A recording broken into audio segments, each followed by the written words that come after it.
Liza Soberano update. Ibinahagi na naman sa social media ang pagiging ambasador ng Dr. Shiva na kung saan ginagamit niya mismo sa kanyang alaga na si Yuna.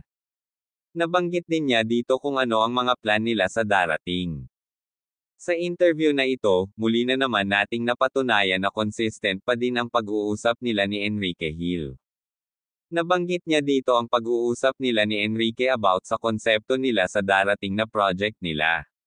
Sa lagay na ito, hindi naman maiwasan na ma-excite ang tagahanga ng dalawa lalong-lalo na ang mga fans na laging nakaabang at nakasubaybay sa kanila. Muli na patunayan natin mismo kay Liza na they are both okay at stay solid and strong pa din ang Lizken. Panoorin natin ang iba pang larawan na kung saan makikita natin ang ganda ng isang Liza Soberano.